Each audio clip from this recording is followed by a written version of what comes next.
Hello, പടക്കുതിര എന്ന ചിത്രത്തിന്റെ first half response ആണ് ഇന്നൊരു വീഡിയോ ഭാഗത്ത് നോക്കാൻ പോകുന്നത്. വീഡിയോയിൽ മുൻപ് വീഡിയോ ലൈക്ക് ചെയ്യുക, ചാനൽ സബ്സ്ക്രൈബ് ചെയ്യുക.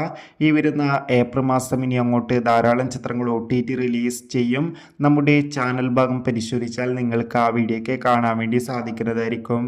അജു വർഗീസ്, ജോമോൻ ജ്യോതിർ, രഞ്ജിപ്പണിക്കർ, ഇന്ദ്രൻസ് എന്നൊക്കെ പ്രധാന കഥാപാത്രങ്ങളായി ഇന്ന് ഏപ്രിൽ 24 റിലീസിനെത്തിയ ചിത്രമായിരുന്നു പടക്കുതിര. എല്ലാ സിനിമാ പ്രേമികളും ഒരേപോലെയായിരുന്നു പടക്കുതിര എന്ന ചിത്രത്തിൻ്റെ ഓരോ അപ്ഡേഷനും അറിയാൻ വേണ്ടി കാത്തിരുന്നത്. ഫൈനലി ചിത്രത്തിൻ്റെ ആദ്യ ഷോ ഇപ്പോൾ കേരളത്തിലെ വിവിധ തിയേറ്ററുകളിൽ ആരംഭിച്ച് ചിത്രത്തിൻ്റെ ഫസ്റ്റ് ഹാഫ് റെസ്പോൺസ് ഒക്കെ പുറത്തുവന്നിരിക്കുകയാണ്. ചിത്രത്തിൻ്റെ ആദ്യ പകുതി തന്നെ ചിത്രത്തിന് അത്യാവശ്യം മികച്ചൊരു പോസിറ്റീവ് റെസ്പോൺസ് ആണ് കൊടുത്തിരിക്കുന്നത്. ചിത്രം മികച്ചൊരു ഫാമിലി കോമഡി എന്റർടൈൻമെന്റ് എന്നാണ് ഫസ്റ്റ് ഹാഫിൽ സൂചിപ്പിക്കുന്നത്. കാത്തിരിക്കാം കൂടുതൽ റെസ്പോൺസിനായി. അടുത്തൊരു വീഡിയോയിൽ കാണും വരെ.